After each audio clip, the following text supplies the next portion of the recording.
Hey everyone, so today I'm going to be talking about the Videostar basics plus tips, and this is going to be just essentially a tutorial for beginners, like completely inexperienced people who want to start editing, because I've gotten multiple comments with very basic questions, so I just want to help these people out. But firstly, I want to talk about the power packs and what you will need to buy in order to make some decent edits, and it's only like 3 packs. So there's two options. You can get all of them and pay once a month, or you can also buy the single packs, which I overly prefer. You're gonna need almost like none of these, but there are 3 main ones that I highly recommend buying. So first one is obviously the multi-layer pack, which I believe is around $3 or $4. If I remember. You're going to need the Cinnamon Pro Pack, which is around $2 or $3, I'm pretty sure. You're also going to need Re-Effect Clip, which I'm actually not sure if it's free or if you have to still pay money for it, but you're going to need that, and I'll explain more about that in a few minutes. So you're definitely going to want some audio or some music for the background of your edit, obviously. So I will be discussing where you can find audios, where to find really good ones, but firstly, I want to show you how to actually like screen record them without having to download the audio or anything. You can just screen record it. So you're going to want to go into the App Store and just search screen recorder. You're going to click that one, and then you're going to get it. It's completely free, and then there's instructions on how to use it, and you can just go from there. So the one I most commonly use is SoundCloud. It has really good audios on there, all free, and honestly, I totally recommend checking out Plot Twist Audios. They have very well edited audios on there. Another very popular option is going on Instagram, which is also really good, and I also still do recommend Plot Twist Audios on there as well. You can also borrow audios from other people if they allow it, and I'd honestly totally recommend 94E for audios. Their audios are also very well edited, and they're also open to use. Another option, if you just don't want to look specifically, is just searching audios for edits, and there's multiple videos on YouTube where you can find any audio that you want. You can also always make your own audios, but I honestly recommend doing this once you're a little more experienced in editing. Actually getting onto the editing portion, you're firstly going to press the plus sign, and then there's going to be multiple video formats, and you just want to pick one that correlates with what you're editing with. So I typically choose that one, and then there's select song and edit video. If you are doing any of the audio options that I just recommended, you're definitely going to want to go with edit video. And then you're going to find your video, select it, and then you're going to crop it to your liking. Here I'm only just going to be using a short part of this audio, so you're going to want to go set start for the start, obviously, and then set end for the end. And then I always click that little movie roll icon thing to see how it sounds and looks.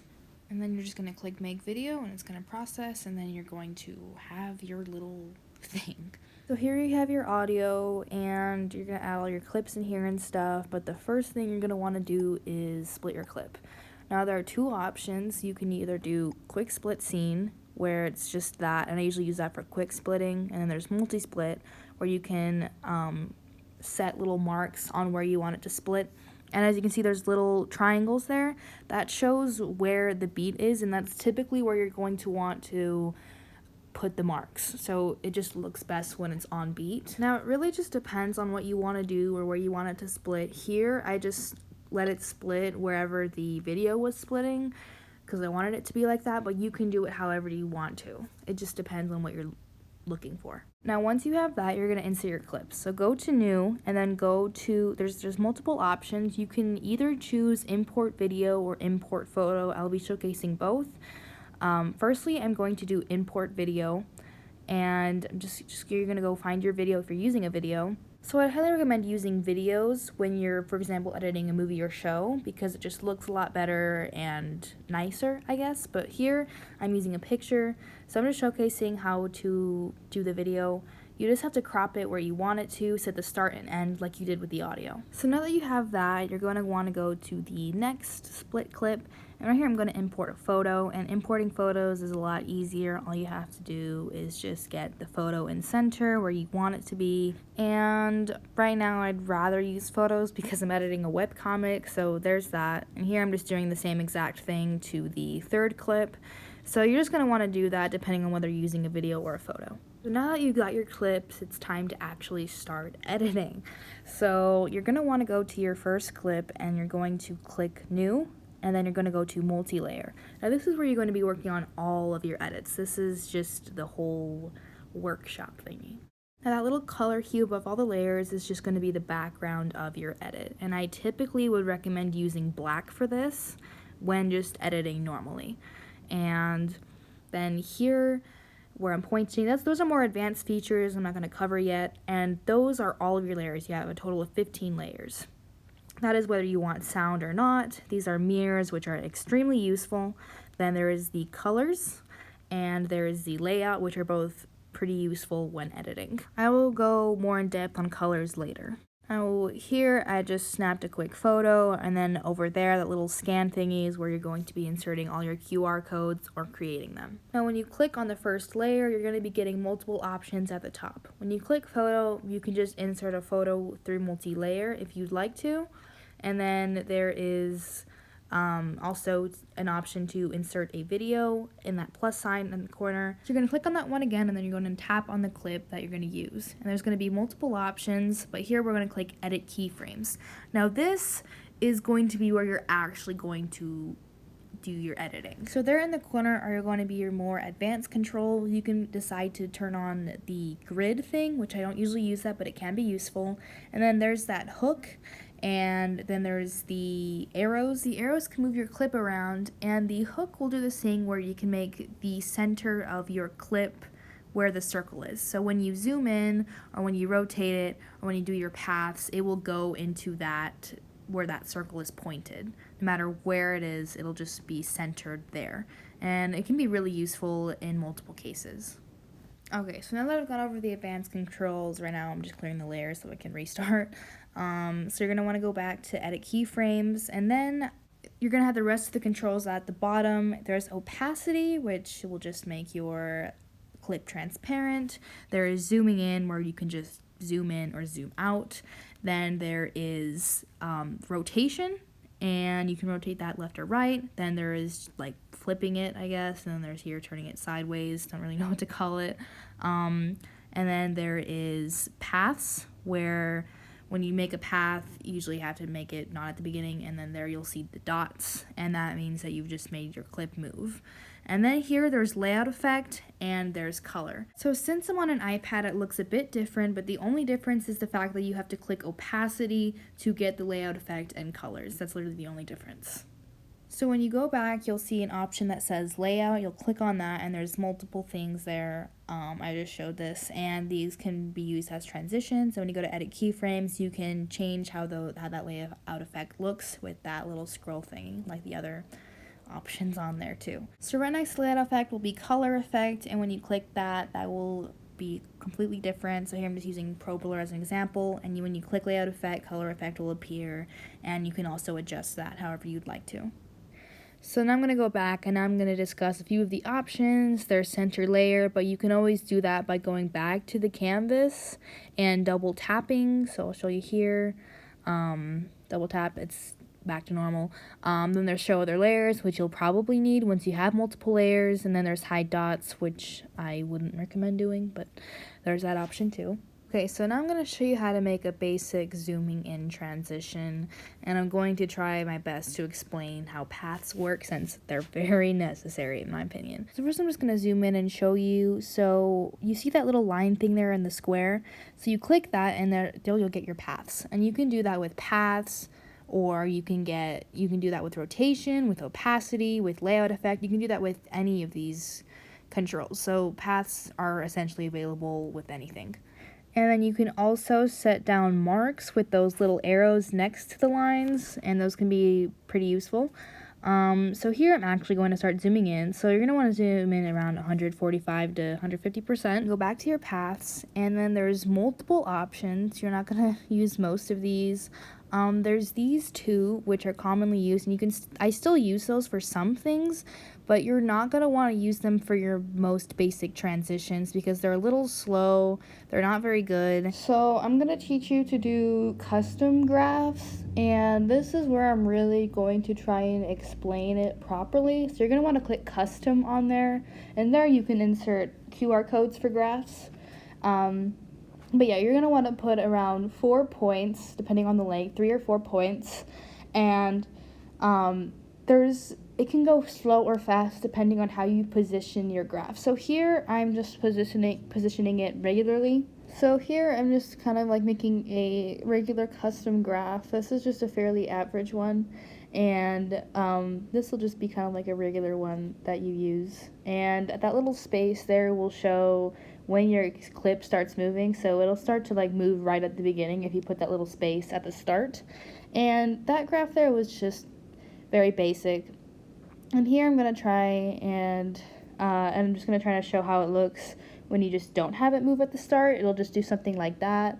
But I prefer it to move at the start. It just adds a little more rhythm to the edit, I guess. So here I'm making a slower graph. And to make a slower graph, transition, I guess, you're going to want the dots to be closer to the top dot, like the last one, and you're not going to want it to be as close to the bottom. This is logic for the beginning of your transition. So here it's a little slower. And so now here I'm going to start making a faster graph, and it's just going to be the opposite. You're going to want all the dots to be like not as close to the top and closer to the bottom.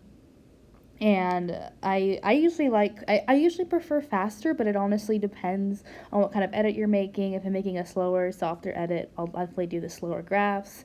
More upbeat, fast-paced edit, I would use the faster graphs. And these can be way faster. I'm just kind of showcasing a tiny example. So here I'm just going to use that graph. And as you can see, you can use these custom graphs for anything, including, paths, rotation, anything. Okay, so once you have that basic zoom, you're just going to want to take a look at it, see that you like it, and then you're going to go back and you're going to go to color. And then once you go to color, you're going to want to go to tracking blur, and you may have to scroll for a minute just to get there, and then favorite it. It's just easier. And then you're going to want it to set it at like just a lower level, so it's not too much or oversaturated, so just around that level, depending on how fast it is. And then just click create. And then you can look at the previews, which is nice, and then see that it's smooth, that you like it, and then click done, and there you have your first zoom. So now you're going to want to go to your second clip, and you're going to want to go to multi-layer, same thing, then you want to click the first layer and pick that clip that you're using. And then you're going to want to go to edit keyframes, and then right at the beginning you're going to zoom it in the same amount that you zoomed in on the last clip. So I would do 145%. And then right at the end of the clip I'm going to zoom out, but you can do whichever. I'm just going to do the end. It just depends on how long you want it to be. Then you're going to want to go to custom paths, and it's going to be different this time. These are the only 2 different custom paths you're going to use. So you're going to want to do 4 or 3 again. I'm doing 4 now because of the length. And then you're going to have it go up this time instead of like a bottom graph per se, and that same space is going to be there if you want it to move at the end or not. It's just going to be on the other side, and it just works in a reverse kind of way now. The higher you put the dots, the faster it's going to go. So here I'm just presenting how it looks when you don't have it move towards the end, and yeah, it looks somewhat like that, just a little faster. And then now I'm going to present just a way to make your graphs a little slower. And like I said, you can use this for slower paced edits. And see, it looks kind of like that, so it looks cute. But here I'm doing a fast-paced graph, so it would be higher because of just the way the edit is moving right now. So here would just be the ending transition, I guess, and the other graph I taught you to use would be the beginning transition, and that's really the only graphs you're gonna really have to learn to use at this point. This one's more oftenly used, if that makes sense, but yeah, those are just 2 of the most basic graphs. So now I'm just going to do the same thing. I'm done with my graph. I'm just going to check that I like how it looks. And then I'm going to go back. I'm going to go to color. And then I'm going to add tracking blur. And I'm going to still do that same kind of lower amount for the zoom in so it doesn't look super overly saturated. And then now I'm going to go back and I'm going to show you how to just do like a very basic tiny shake. It's just how it's kind of moving to the edit. So you're just going to move to edit a little bit to the left is where I'm going. And then you're going to want to move it back into position at the end of the clip. So once you do that, I'm just making sure it's just straight. And then, so I'm just kind of a perfectionist. But then you're going to want to go to the end and you're going to want to click that one. There's like those 3 options which are all good, but I'm just going to do the first one, so it's just a light shake, and it's going to just look like something like that. It's very simplistic but also pretty nice, and I use that pretty often. So now you're going to want to add that last mirror. It just looks pretty nice in your edits, and it just makes everything add up pretty smoothly. So yeah, I'm just going to click create, then done, and then you have that transition done. Then you're going to go back to the clip you just created, and you want to go to multi-layer, and we're going to add another beginning transition. And usually you're going to want to do those separately, so you're going to create, then you're going to go back and add it. So here I'm going to do a sliding transition, and these are fairly simple and nice. So I also use these pretty often. So you're going to want to move your clip to the right, and you don't have to go that far, it just depends on how long your clip is. And then now I'm just going to do basically the same exact path I did with the zooming transition, and it's just going to look like that. Okay, so once you have that, you're going to want to go back, and then you're going to want to click mirror right down there in the right corner. And I'm going to click that mirror because it has the little square mirror, but you can't see the lines on top, and it just looks nicer. So I usually use that for my sliding transitions, but it honestly just depends on the edit. But for the most part, I think that's the best mirror to use for sliding transitions. So once you have that, you're going to click done, and then you're going to go to your third clip, essentially, and then you're going to click on the clip you want to use, edit keyframes, and then you're going to want to slide it back again at the beginning around the same amount that you did in the last one, and you're going to put it back right at the start. And then you're going to do the same exact path that I did for the last transition. For the ending of the transition, you don't want to use that kind of path. And once you have that, you're just going to want to make sure that you like how it looks. So here I'm just editing it. And then you're going to want to go back and click mirror again and use the same mirror that you did before so it looks good. And then use tracking blur again, obviously, and just do it at a low amount. And then you have your basic sliding transition. Just make sure you like it, click done, and there's your sliding transition. And there's pretty much the completed edit I made. So there you go. Okay, so here's a little effect I like to add to a lot of my edits, and it's just this little fade in and out, and it makes the transitions look a lot smoother and nicer in a lot of cases. So I'm just going to be putting up a preset to add to your edit if you want to, and then I'm going to be showing this other little effect that I sometimes add next. Okay, so in multi-layer, you're going to want to click layer 1, choose your clip, then do the same clip on layer 2, then you're going to want to go to color and click blend background. And then you'll go to edit keyframes on layer 2, and then you're going to control the opacity to see, how bright or how low you want it. So here I'm just turning it back down to 0 so that the glow stops at one point. So you're going to want to do that too. You're going to want to click create, then done, and then you just get this kind of like flashy effects. So yeah. Okay, so here I'm going to go to edit, and then I'm going to click merge scenes. So here I'm just going to set the start, then the end for how I want my clips all to be together so I can add effects. So then you're going to want to go to new, re-effect clip, which I'm pretty sure is free now. And you're going to start off at the very beginning, which is just going to be all these default effects. I'm honestly not really a huge fan of my coloring right now, but there's plenty of coloring tutorials on YouTube, which I just recommend watching, but I'll give some tips to how you will probably want your coloring, so just stay tuned for that.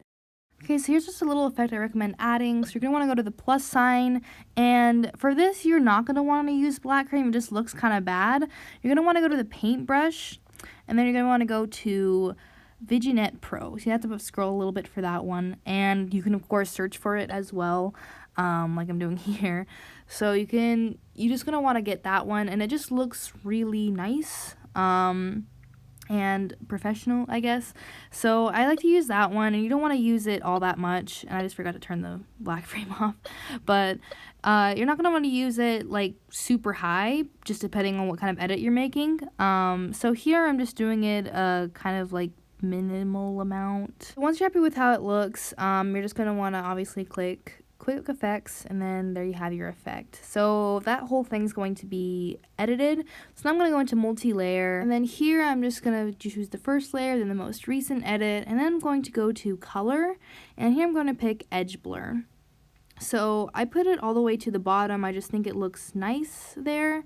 And then I put it down very, very low since it looks a little oversaturated, just even at a small amount. So you're just going to want to like barely put it on, and it kind of makes a difference. So you want to click create, then done. So once you're finished with that, you're going to want to go back into multi-layer, and then you're going to go to the first layer and pick the most recent clip. Then you're going to make sure that the background is black. Then you're going to go to layout, and you're going to choose reveal. You might have to scroll a lot for this, so I just suggest searching it for reveal. And here I'm just going to click the arrow, and then I'm going to click center vertical. And I'm going to show you how to do the borders, but also how to make them move. And this is how you kind of do it. So here I'm just going to be doing just a very tiny kind of border. And then I'm going to go to the part where I want the border to move. And so I'm doing it on the mark here, and just kind of where the transition happens. And then I'm going to make a mark there. And then I'm going to make it more thick right here. And to make it go a little faster, I'm just going to choose that path. And then there it kind of moves. And then once you want to go back into place, you're just going to set another mark where you want it to go back into place. And then you're going to go back to where it is skinny. And then you're going to want to click that path again so it goes fast. And that's just kind of basically how you make it move. Hopefully that wasn't too confusing. That sounded really confusing. So just watch the video, I guess. And there you have it. So that's pretty much your edit. And yeah, I hope this video helped. It's very long, but I just kind of wanted to explain thoroughly what it means to do everything. And I just really hope it helped and that it's easier for you to make edits now. And yeah, good luck.